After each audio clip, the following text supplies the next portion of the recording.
What did we get wrong about the Premier League this season? What did you get wrong? Here to help me find out is John Mackenzie, JJ Bull, and Carl Anka.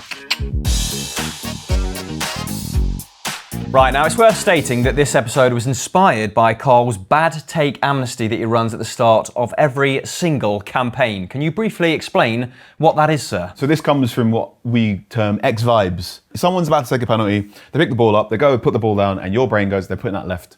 And like, where? Based on what? He's like, just a sense. And if they put it left, you look like the smartest person in the room when you say it. But if you put it wrong, doesn't matter. So the idea is to just get that head-scratching idea, football idea, on paper, into the amnesty. We put it in the vault. We have a look at it in January, just in case. Then we put it back in the vault. And then at the end of the season, we all go, wow, I can't believe someone in here predicted this. The aim is not to be correct. The aim is just to remove that nagging footballing sensation before a ball is kicked. So predictions fueled largely by vibes that we're going to audit on this episode. You actually got over 1,000 responses. I went through them all and I've picked a select few here that, like I said, we're going to rank in the following sections. So we've got the full spectrum there, Nostradamus all the way down to bin. So you'll know the best and the worst takes come at the end of the episode, including ours. Ooh. Okay, so let's start with the takes that Carl was sent. And the first one is from CFC Daily, who said, Chelsea don't get Europe, but will be saved by the fact of the Conference League, which gives Europa League. Now I thought an interesting way to start the conversation here is to look at why Chelsea might have had a recent downturn, struggling a bit of late, aren't they? Why do you think this is, JJ Bull? Well, as the people say, a Dataviz graphic tells 1,000 words, and this one here tells you that Chelsea were creating lots of chances from fast breaks at the start of the season, just like they were at the end of Pochettino's time, but now they are creating fewer opportunities from fast breaks, so transitional moments, counterattacks, things like that. But why might that be? I think there's a few reasons. One of them is going to be things like injuries to strikers, which affects how you score if you're trying to break, or how you pass when you're trying to break. Another one is that opponents are now scared of Chelsea and drop back into a block. We'll talk about that in a second. But also, there's a chance that this is all just Enzo Maresca's actual philosophical tactical plan taking place, and they're becoming more like what he wants them to be. But does that work? Does that make them worse? You tell me. I'm going to. Excellent. So if teams are open, then Chelsea can play straight through them really quickly with a fast break. So that doesn't have to mean you're counter-attacking always, but if you go really quickly through a team, then you're going to have chances because there's lots of space. And what Enzo Maresca would have early on is you have wingers going forward, things like this. But what we know he wants to do really is end up with a situation where you have Palmer and Enzo Fernandez and these sorts of positions here. Then this midfield is joined by usually the right back comes in to join here, and this forms a back three. And this means you've got everything kind of covered. You've got your rest defence in place. Because if it's transitional, there's more open to interpretation by individual players, it's more random, and then you get dice rolls which can go in your favour or against it. So that's when you start getting random results where you lose 1-0 to like Leicester or something like that. Because you might have higher XG, but it's not controllable, it's not sustainable. So what he's trying to do is make them more sustainable. But then what opponents have done, as we said, is they've dropped back earlier into a block, but Chelsea are sort of allowing them this. Because when they would break forward earlier in the season, let's give Cole Palmer the ball, because he's probably the best example of this.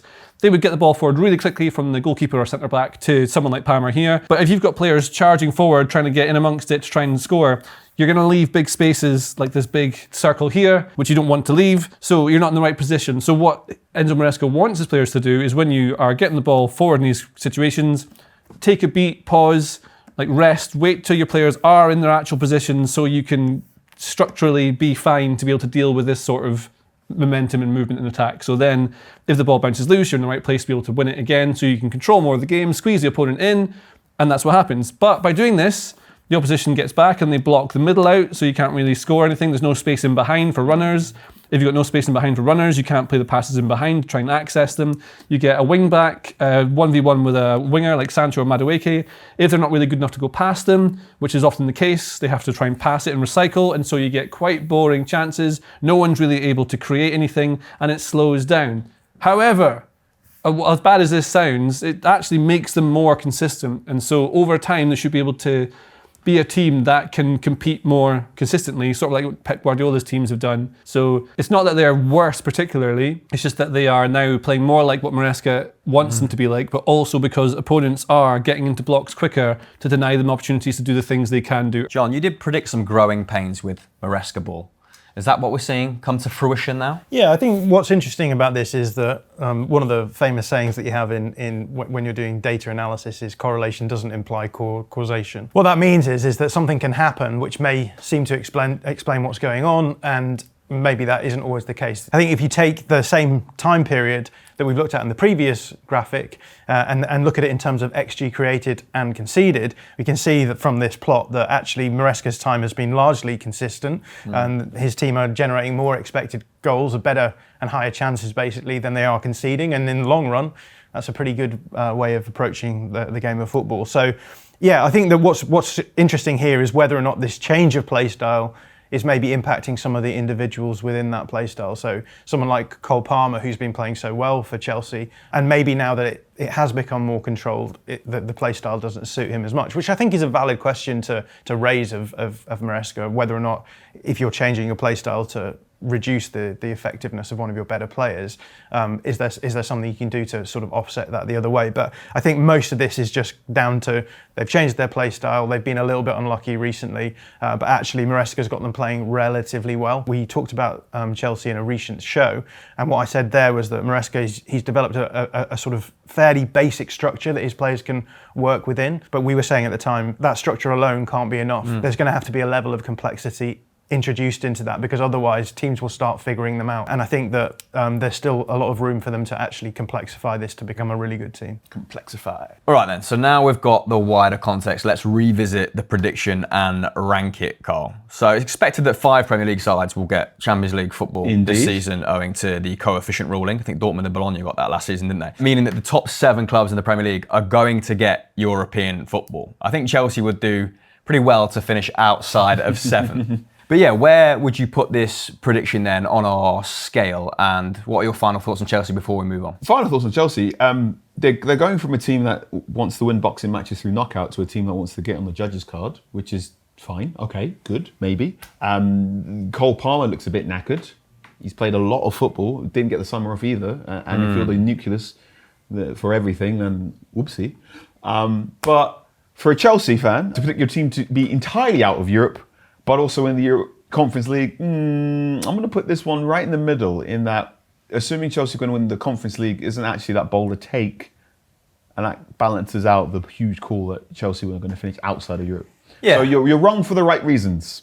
Not quite on the money, but close. Yeah. Let's move on then to the second submission from Ali Fogg, who's put, as a City fan, does my nagging guttural hunch that Arsenal are going to win this year qualify for this thread? You did say it qualified.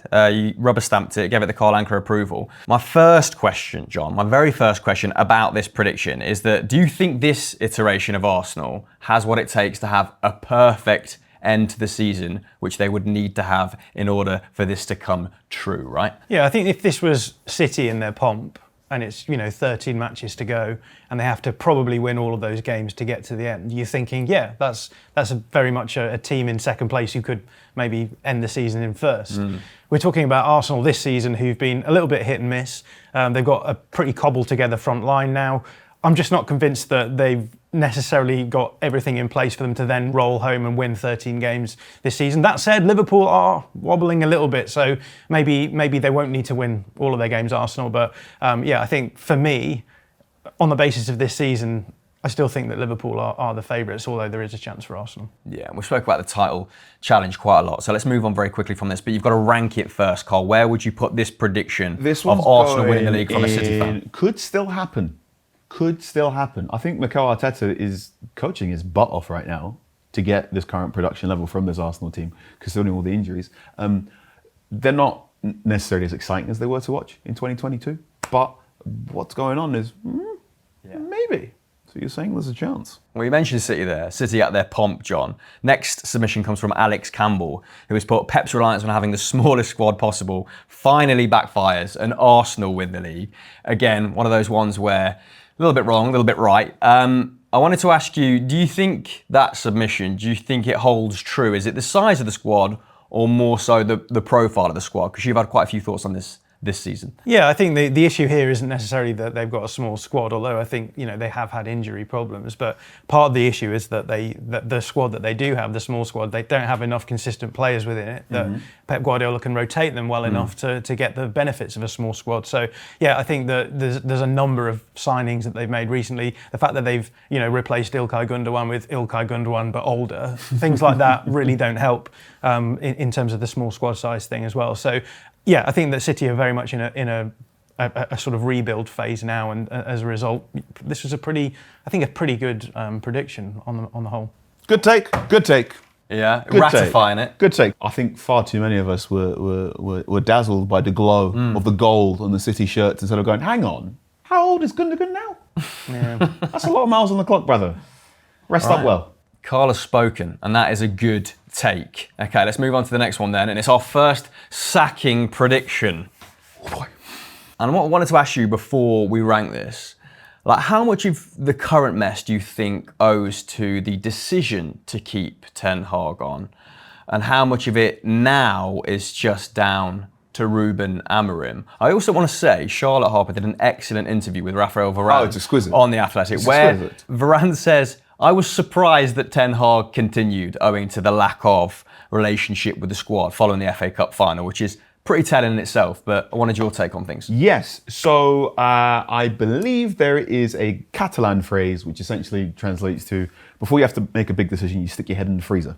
So you don't make it when you're in emotionally unbalanced state. Whack your head in the freezer for a little bit, calm down, cool heads prevail, then make the decision. Right. Many people walked into that FA Cup final thinking Manchester United were going to lose and Erik Ten Hag would be relieved of his services. Ten Hag was retained, he was given a contract extension, they had a summer window, they bought Ten Hag-esque, Ten Hag flavoured, shall we call them, players. Went into the new season and then the game model that Erik Ten Hag and Manchester United talked about a lot just either didn't come together or, depending on your perspective, just didn't work entirely. And now we've got Ruben Amorim in, and Ruben Amorim has a bunch of Ten Hag flavoured players going,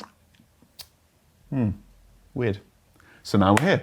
Could a lot of this been averted if they just given Erik Ten Hag a very nice handshake and went, thank you for the FA Cup, but let's just go our separate ways? I think maybe.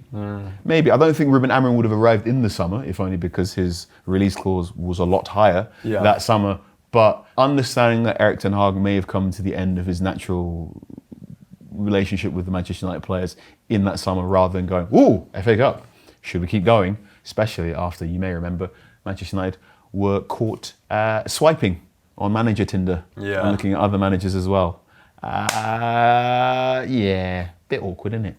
Yeah, that is a very good point, isn't it? That if he'd gone in the summer, it might not have been Amorim in the hot seat right now. Anyway, Kieran Doyle's prediction then, how are we ranking it? He did do a 3-part prediction. We'll ignore the latter 2, but let's rank the Manchester United element of that. What do you think? United sack Erik Ten Hag before the January, and everyone wonders why they didn't do it in the summer. This is one of those Harry hindsight things. I'm going to call this one a good take. Another good take. I'm going to call this a good take. How's that a good take when it literally happened? It's a good take. It's not Nostradamus. We got it right. Yeah, but he like- saw the future. Everyone knew it was A going to lot happen. of people didn't saw that future, didn't they?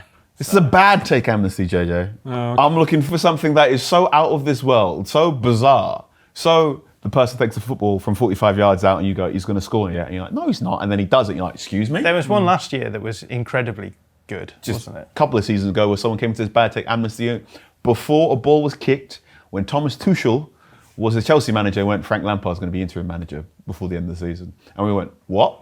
And I went, hi, that's kind of funny. And then you went, Frank Lampard was the interim manager. Yeah. Now that's a Nostradamus take. There we go. Do we have any of them coming up? Only time will tell. Let's move on anyway. Sticking on the theme of managers, the next one is about Van Nistelrooy, and it's from Ant Walter, who said Van Nistelrooy ends the season as Manchester United manager. Now, we know that didn't happen, but that he did become Manchester United manager. I think the most successful one of the campaign with a win ratio of 75%. Oh, yes. But what I wanted to do was move it on a little bit from United and ask you, what did you make of his Leicester appointment then, when it happened 14 games ago?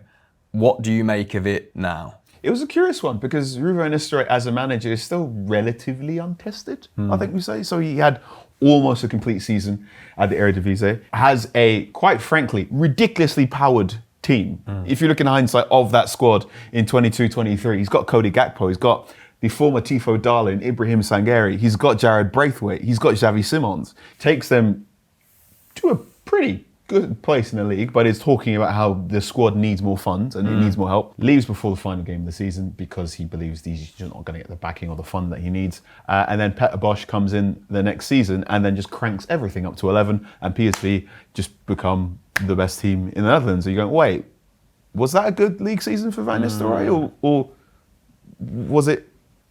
We couldn't quite figure out how good he was. The success of Bosz has made that a little bit harder to judge. Yes, it's made it a little bit hard to judge. Of course, when he comes in as the interim manager of Manchester United, he very quickly recognises that Ahmad is Manchester United's best attacker. He integrates Manu Ugarte into the team quite well. He gives Casemiro a bit of the rub as well. Things improve in the short term. Now, Manchester United fans are probably watching this going, should Manchester United have just kept Ruud van Nistelrooy until the end of the season and gone hammering in the summer that's coming up? And the answer I can only give you is maybe.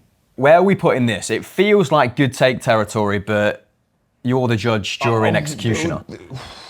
This is a good take. I was gonna, maybe you're wrong for the right reasons, but this is a good take in that most Manchester United seasons normally would have kept Ruud van Nistelrooy as an interim manager. Could still happen though, couldn't it? You Could think? it still happen? It could still happen. What do you think about this, JJ? Is this a good take or it could still happen? It could still happen. I can see it happening. Really? Okay. It's going into could still happen. Good dragging, John. Thank you. Right, let's move on then to Young Player of the Year. This submission comes from Tosin Adebayor, who said Garnacho for PFA Young Player of the Year. Be there, pointing emoji. Now, you can see why this would be, a fairly conservative submission. What was it, 11 goals and assists? As a 19-year-old last season, looked like he was on the up and up, but it's not quite happened, has it, JJ? No. But perhaps he'll get better. Perhaps Manchester United will get better and he will be voted Young Player of the Year. I think it's unlikely because he's not been fantastic and there's not really a great position for him. Lots of reasons for that. We won't discuss that. But what we will discuss is who could possibly be the best Young Player of the Year, who'd win the award. There's two. There's the PFA Young Player, and they must be 21 or younger at the start of the season. And there's a Premier League Young Player of the season. Players must be 23 or younger. I think that's too old. So I've made up my own list where I've drawn up the age stops. I can't remember what time it is, but just when it felt right. Right. Okay. So here are my lists. X-Vibes, baby. Yeah. It's X-Vibes and the bad Amnesty predictions. So I've got these are sort of possible realistic players and fair options who I think could realistically win it whenever that award is actually decided. There's a bunch of players here. I'm sure you like some of these if you can see the expensive graphic I've got here. But players you forget are that young. Levi Colwill could easily qualify for that. I can't believe Ryan Gravenberch is only 22. Well, this is the thing. Gravenberch is 22, yeah. Anthony Elanga is still only 22 until he's 23. That's how it works. Yeah, Kobbie Mainoo's in there. But again, I wouldn't say he's best young player. So I've tried to cut those down to a more palatable list. So then you've got these who could realistically get in. I think Ethan Nwaneri, if Arsenal continue to play well with him in there, I think he's a next level generational talent potentially. And so he could easily be the one who comes up with this. Because we're thinking, if you're best young player, is it that you're the best one now or future? You know what I mean? It could be that. Then there's a cut-off, so you get Cole Palmer won it last year. He should be excluded, but I've left him in. Ryan Gravenberch could be there too. Amad Diallo. And that's a final brutal cut-down list. I think these are the options we should choose from. Archie Gray done very well for Spurs, playing as an 18-year-old as a centre-back, and then also every other position on the pitch. He's been really good. Liam Delap has, I think it's 43% of Ipswich's total goals have been scored by him. Only one player in the Premier League has had a higher contribution, and that is Chris Wood of Nottingham Forest. Morgan Rogers is just really good. Forget he's young. He's nice. He's super nice. He's a great player, and 10 goals and assists. Ahmad, he's done well for United, probably the standout for him, so he's obviously there.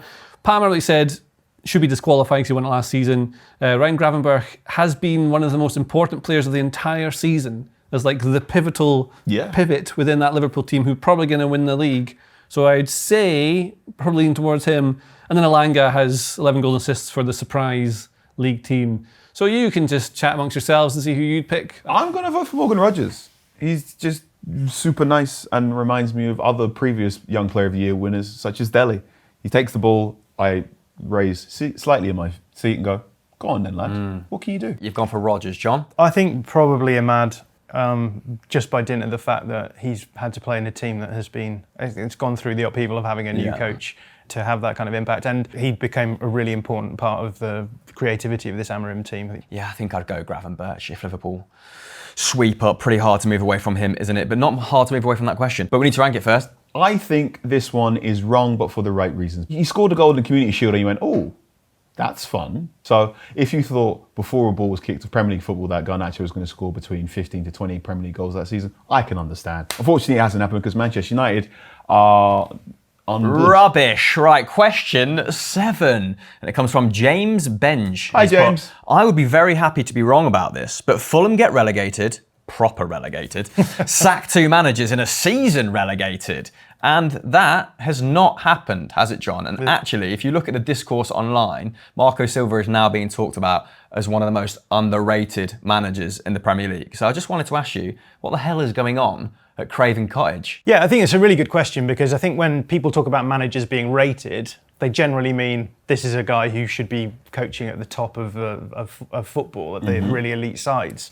And that takes a very specific kind of manager. There's also very good managers who are good coaches at mid-table sides. They're good because they're able to coach mid-table sides. And I think the reason why it's so difficult to rate or over or underrate these coaches is because we don't even know how to rate them, let alone over or underrate them. So I had to think about what is it about Marco Silva that makes him a decent coach for Fulham. I just wanted to, I've got a couple of things just to talk about. Well, the first one is that if you're a mid-table coach, you have to find a way of making your team productive in front of goal well enough to be able to compete in the Premier League. And often you have to do that in ways that can't be, well, bring in millions and millions of pounds worth of spending and bring in the really elite attackers. You have to do it through your team itself. So what is it that Fulham are really good at doing this season? Well, actually, they play a lot of open play crosses. So I've got some data here. Fulham, hands and away, the most cross-productive team in open play in the Premier League this season, ahead of Spurs. But let's dig into that data and find out what it is about crossing that they do, which is so interesting. So this is from Photovision, and what it's doing is it's ranking various statistics so we can see where Fulham rank against the rest of the league. So we've got 3 metrics at the top here where they are first in the Premier League. One of them is crosses from the byline, which is interesting, I think, because a lot of Premier League teams now like to possess the ball, like to slow the game down, as we've been talking about with Chelsea. And often when you do that, you try and work the ball into good crossing areas, and they tend to be in the half spaces. Just a good area for you to get accurate crosses into, say, the back post. Right. Put a bit more dink on them, and it's much easier to create those sort of back post headers. I've just mimed the header there. That's what coaches do when they're watching the game. And the player has a heading chance, and they're like, Oh, Bob. and they go for it, and they're like, oh.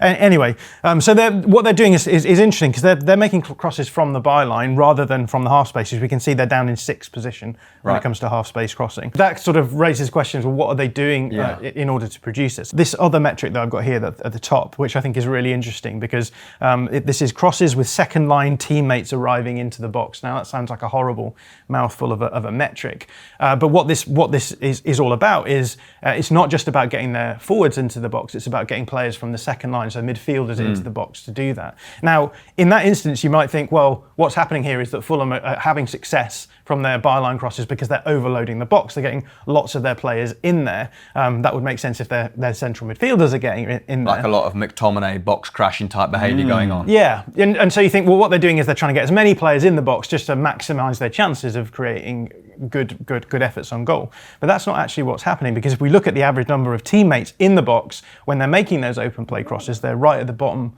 of the list of the league, just above Everton here. So there's something kind of interesting going on, and I thought, we talked about all of the data here. It would be good to show an example of this actually this is from their last game against Nottingham Forest, and we can show what this kind of chance looks like. So I've drawn the 2 lines on here. So Fulham playing left to right towards the Forest goal.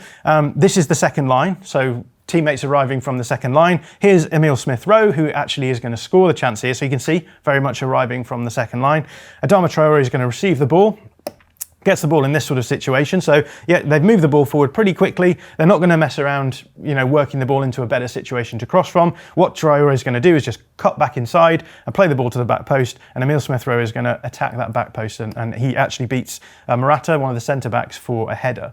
So what we're seeing here is not just this isn't just Fulham like loading the box with lots of players and then launching balls at their head. This is about them getting dynamic arrivers in the box and trying to make that advantageous for them. So in this situation, Emile Smith-Rowe can beat a centre-back to the ball in the air. But I think what's really interesting about this is if actually look at the amount of players in the penalty area, there's basically only 2 players here. So we've got Emile Smith-Rowe who takes the shot, and then the striker, Raul Jimenez. And that sort of speaks to what we were talking about, right? They're not just throwing everyone into the box and hoping for the best. They're doing these dynamic movements to get these midfielders, second line players into good goal-scoring positions. But you get the benefit as well of then not having to overload the box, which means then you have a really nice defensive position, because when you're playing speculative crosses into the box, most of the time that is going to go to, it's not going to be a successful cross. Coming back at you. 24% of success rate with their open play crossing means that 3 of their 4 crosses are actually going to go to the opposition. And if you're not set up well defensively, you can then concede chances quite easily as well. So what they've done here is they've just made a really nice way of attacking. They have these dynamic movements so they can create goal-scoring opportunities without over committing into the box. So a really nice way for Marco Silva of sort of creating some kind of benefits for his team so that they can consistently create. Another area that I think mid-table managers need to be really good from is in just being able to work with the players that they have, because lots of different things can happen. Injuries is one of them, but another thing that can happen is that your best players can get bought, which is what happened with Fulham, right? They lost Joao Palhinha to Bayern Munich early on in the summer, and the big question then is, again, it's the same sorts of questions. How are we going to protect space when the guy who is good enough to play for an elite team, able to cover a huge amount of space, he moves on? And I think this is very interesting as well, because what we see from Marco Silva is he's adapted the way that his team are playing in order to offset that. So this is for two pass maps, again from Photovision. This is actually in progression phases, so this is not actually during build-up. The build-up has been moved through, now in the possession phase, so this is how they're going to try and move from having settled possession into generating chances. And very different pass maps actually emerge here. I think this is really interesting, because in this first one, this is earlier in the season, you can see you've got Anthony Robinson playing left back and then Kenny Tete playing right back. And they're playing sort of in the way that you expect a lot of traditional mid-table teams to play, which is try and push your fullbacks on. It gives you a little bit more scope to get players forward. You have your 2 centre-backs back here, and then your pivot player maybe drops in to give a little bit more defensive solidity. But this is not Joao Palhinha, right? So it's a different player. So you're not going to be able to cover the same amount of space, and it can leave you a little bit open.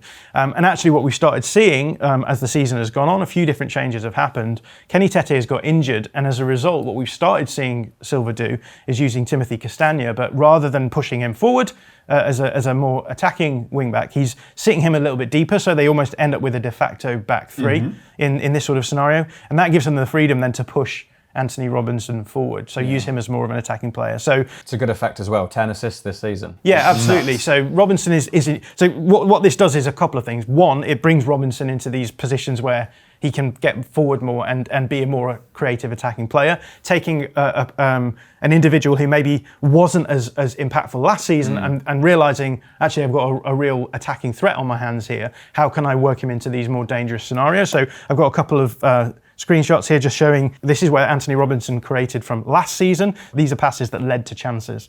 You can see there's a lot of the activity is coming from slightly deeper area, so he's not committing too far forward. There's still a lot coming from the corner flag zone and also this half space in the box. But if we fast forward to this season, you can see that the majority of those chances now are coming from much higher, above the line of the penalty spot. So what you're doing is you're actually able to generate these situations where you're bringing the best out of Anthony Robinson. But at the same time, I think what's really interesting here is that in this situation, if you push both of your fullbacks forward, you're just leaving 3 players in your rest defence with the pivot player. Actually now what that looks like is you've got Timothy Castagna sitting a little bit deeper. You've got now 4 players to be able to defend when the other player is going forward. So what you're doing is you're balancing your players off just to make sure that you're getting the best out of what you have available to yourself. And I think, again, that's another reason why I think Marco Silva should be rated as a mid-table manager. Problem solving while making them better feels like the hallmarks of a very good manager. Yeah. Also, just world-class analysis there, John. Monday Night Football, eat your heart out. But it doesn't feel like a world-class prediction, though, does it? No, it doesn't. James, you said you'd be happy to be wrong. This one's going in the bin. Yes. Although James did say he'd be very happy to be wrong about it, so happy to be in the bin. Anyway, let's move on to Bournemouth. This suggestion from our very own Abby Patterson. Oh, no. Unbelievable this at the start of the season. Bournemouth gonna get to Europe. I don't think even John, Iriola's #1 fan, would have backed that. Maybe he would have, I don't know. Carl, 2 questions for you on this front. Will Bournemouth finish above Chelsea? They currently occupy 5th, Chelsea 6th, like we discussed earlier. And will Iriola be there next season? I mean, Bournemouth have a lot of players injured right now. So this can go one of 2 ways. Either one more unfortunate soft tissue injury means Bournemouth have a little bit of a dip, or a couple of these players come back right at the end of the season and they really, really have fun and power ahead of Chelsea and the rest. Bournemouth are going to finish behind Chelsea this season, and Iriola is still going to be there. I think the Bournemouth treadmill has begun, and they might get picked off a little bit in the summer, but I think Iriola is going to stay for at least 1 more season. Based on what? Who knows? That's why it's a bad take amnesty. Champions League at the Vitality doesn't feel right, but you know, Iriola's got a lot of things right this season, hasn't he? And you've said that, you know, it would be a risk for a bigger team to take a punt on him because of the style of football he plays, right? And I imagine if he leads them to the European promised lands, 5th place Champions League, like we said, that he would stick around to see out that campaign. That'd be absolutely historic for the Cherries, wouldn't it? And that was a pretty historic prediction. Surely that's got to go Nostradamus. That's Nostradamus. Abby, exceptional work. Unbelievable. Just like the next take, really. This is my favourite take of the bunch, and it's from Rod Boone. None of Spurs' top players to miss significant time, and Tottenham to finish second in the table. Rod, I'm so sorry. Now, where do you start with that one? I know where to start. With the Tottenham fans. Do you have any predictions at the start of the season which now you think that was a bad take? Forest to go down. Oh, yeah. Yeah, when you predict the top 20, I put Forest to go down. Yeah, that does now look silly. It looks ridiculous. Well, as a Tottenham fan, I thought we were going to do a lot better than we were. I thought we'd be going for top 4 pretty easily. Yeah. Bit of a title charge to Spurs and it's not quite materialised. I thought Archie might play in midfield. Yeah, I thought we could get top 4. I thought we were going to sign a left back before the start of the season, like another one. What do you put that down to? Oh, the higher ups more so Levy and Enoch, without a doubt. Daniel Levy. Right then, last one to rank before we move on to our takes. So where are you putting Rod Boone's suggestion? This is going to be either a bad take or straight in the bin. Could you not put it in Nostradamus, just in a sort of weird sort Some of Nostradamus' predictions were quite wrong, we have to say. Inverse. The complete inverse. This feels like a Spurs fan to me, like huffing the copium and being like, yeah, there's not going to be any injuries. We're going to finish second. JJ, is this a bad take or go in the bin? I'm going to give you the boss call. Bad take. Bad take it is. Bad take it is then. And on that, we move on to our own bad takes. Let's start by throwing Carl under the bus. 3 predictions I've cultivated from your timeline that I want to bring to everyone's attention. One was you telling someone that Glasner Ball at Crystal Palace is going to change his life. Don't think that came to fruition. No. You doubted the prowess of Chris Wood.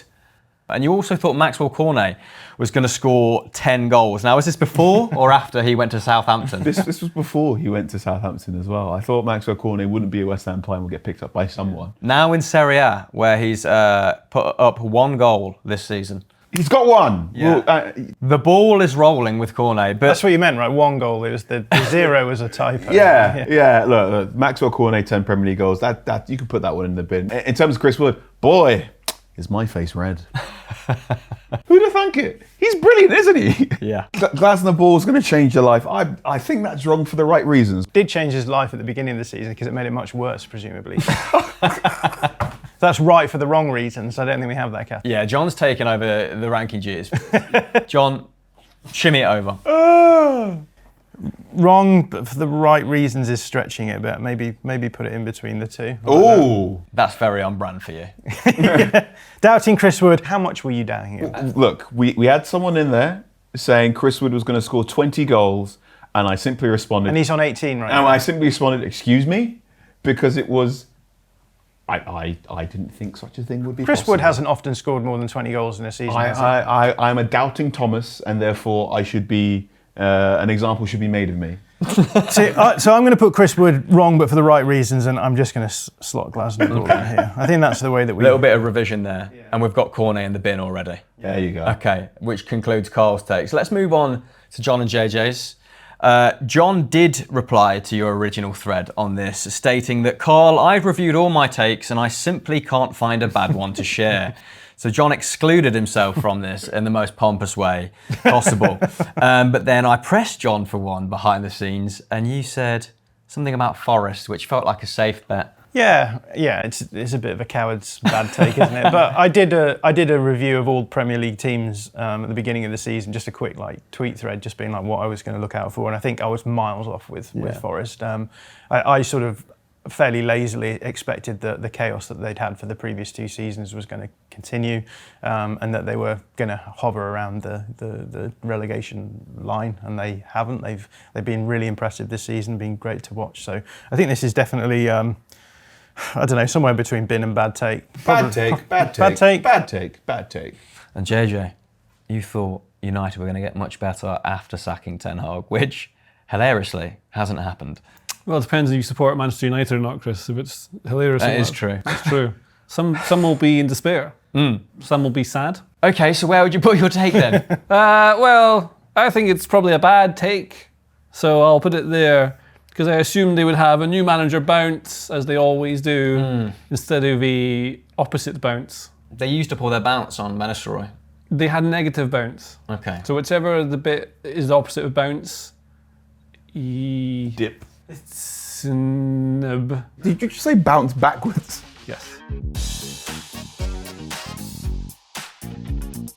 If you like this video, please consider subscribing to the channel. The Athletic is home to some of the world's best sports journalists, including David Ornstein, Amy Lawrence and James Horncastle. With the latest transfer news and insights on every Premier League story that matters, theathletic.com puts you inside football, and you can try it for free now for 30 days. See the link in the description.